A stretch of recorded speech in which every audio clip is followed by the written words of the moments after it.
Salam alaikum, everybody. Welcome back. Amanda goes back to basics. My story continues.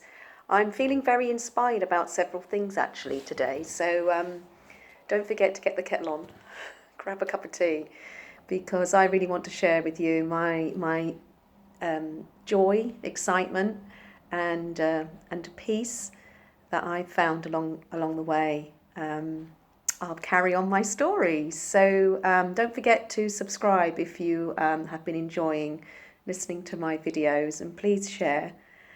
For the sake of Allah, I have started this journey of sharing my story, and that my main aim is to try and help anybody who may have some sadness, as I did, or has lost their way and feeling overwhelmed with today's society and the expectations that are upon us.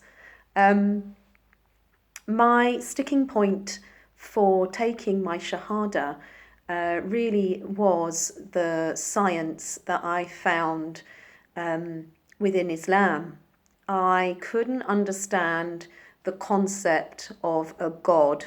I couldn't understand anything bigger, wiser and better than me and my ego and my sadness. I was so wrapped up in the darkness that was encompassing me. And as a result, I kept kind of stumbling upon stumbling and upon stumbling. There was just trials being slapped at me. I mean, I'd already gone through 2 marriages, failed quite dramatically, and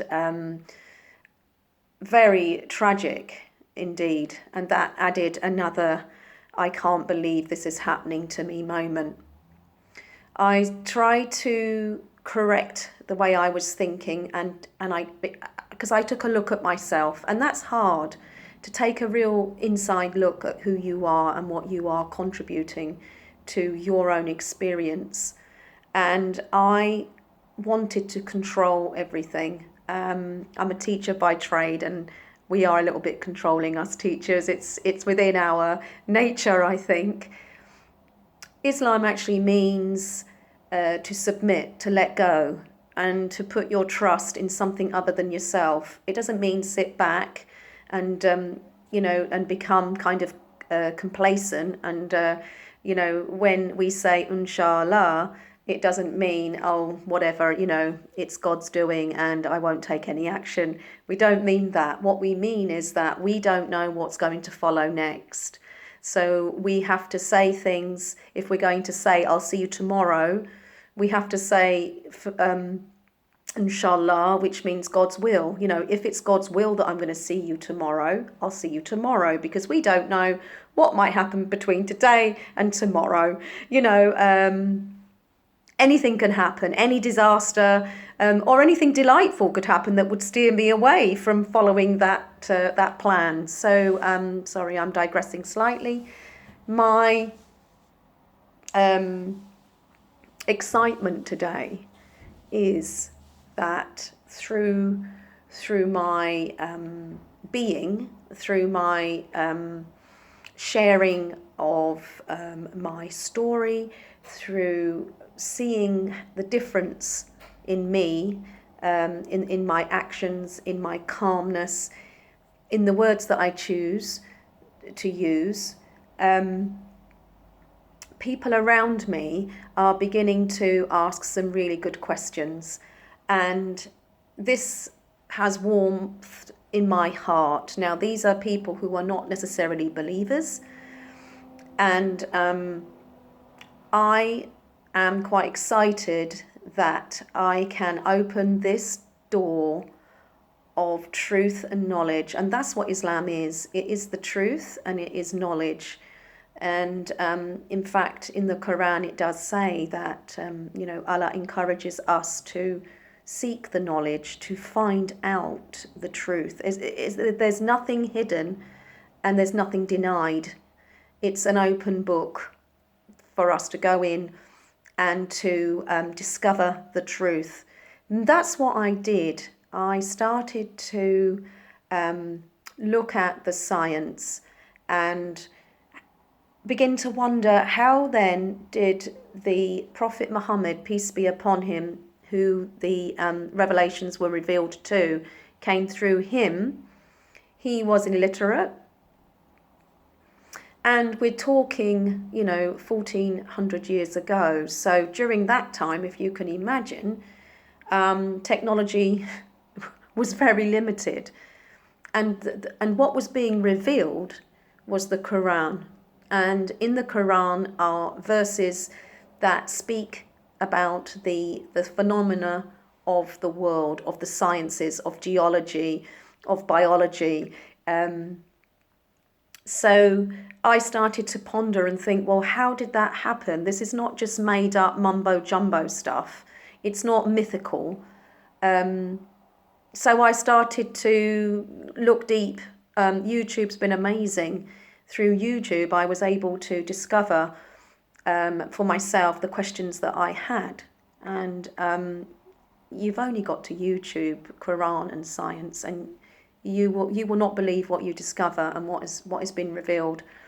So for me, I, without a doubt, believed what I was reading because the evidence was right there.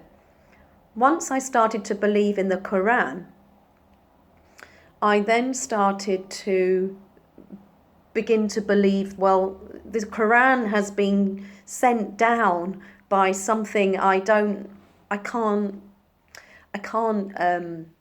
conceptualize. I can't draw a picture. I can't describe this God, or we say Allah, the One,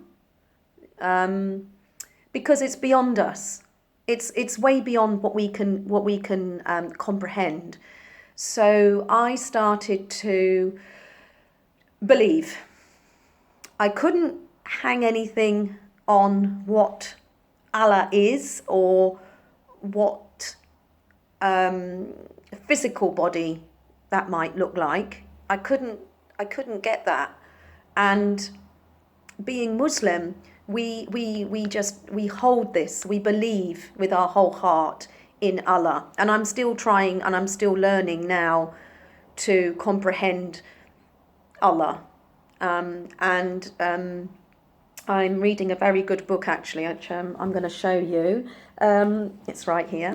So this is a really good book, Who is Allah? And in here are the 99 names that we refer to Allah, to gain an understanding of the concept of Allah. Because I couldn't understand that, but I believe that there is Allah, that Allah exists, that Allah is there, that Allah is the creator, and that he has his hands over all things. And I think once you master and understand the truth in the Quran, then you can put into place Judaism, which came first, and then the Christians followed. And then Islam came, and Allah sent our Prophet Muhammad, peace be upon him, as the last and final messenger to correct all the ills and all the wrongs that was going on at the time. So Allah just kept sending the prophets to help the society at the time that was always going astray. And it was the children of Israel. And you have to go back through the prophet stories to kind of understand the whole picture, which is what I'm doing at the moment. I'm really enjoying my prophet stories. So I started looking at the Quran in more depth.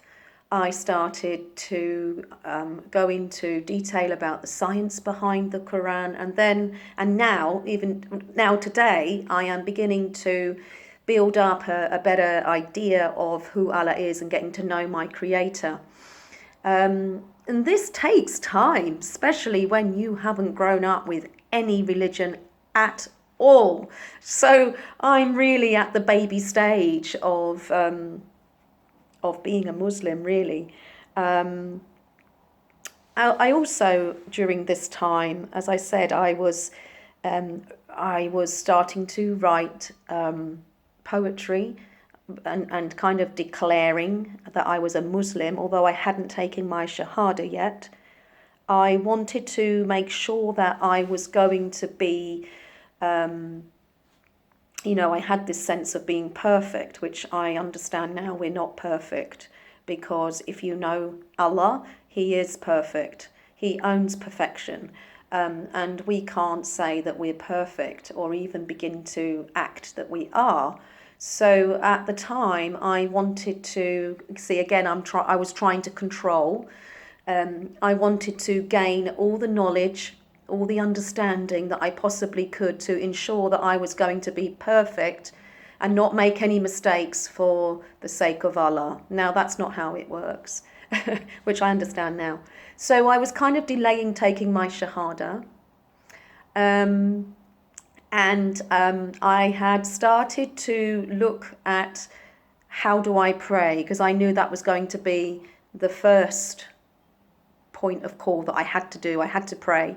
And remember, I had already stopped drinking, and that came naturally because I wasn't happy with how I was responding to being drunk. And I wasn't interested. I was bored with the going out in the scene and all of that. It didn't do anything for me. So I stopped my drinking, and I had stopped eating meat, particularly the pork, from many, many, many years. I just didn't like the taste of pork. So for me, the prohibitions, that was easy to do. I'd also started to, I spoke about it in a video some time ago, I had started to change the way that I dressed, and I started to wear the longer sleeves as opposed to shorter sleeves. I was in the Middle East, and it was really hot out there, and you would think that wearing long sleeves is going to make you hot, but in fact it actually cooled me down. It took the sun off my skin.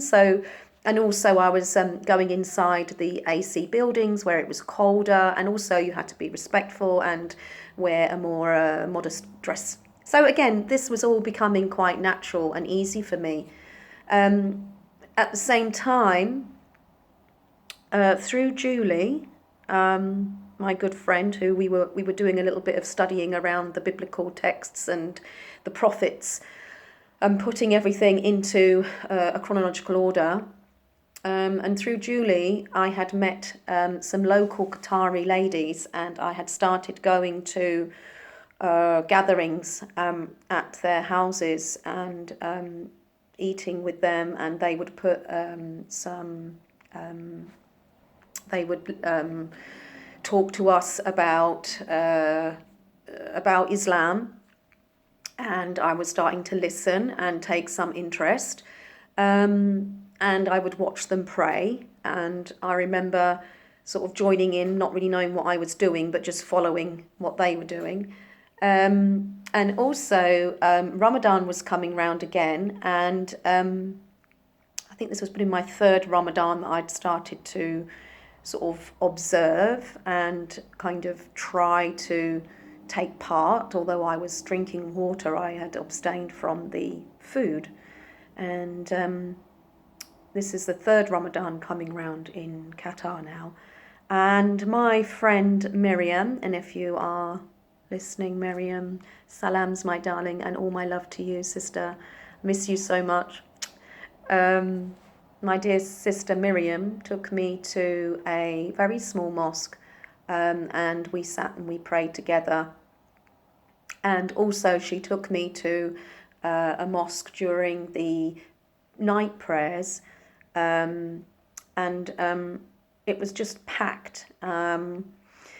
I felt really welcomed, and I think a lot of converts or newies to Islam say this, that Islam is a big family. We are one big family, and you don't ever feel judged or out of place. I mean, I didn't know what I was doing. I had no idea.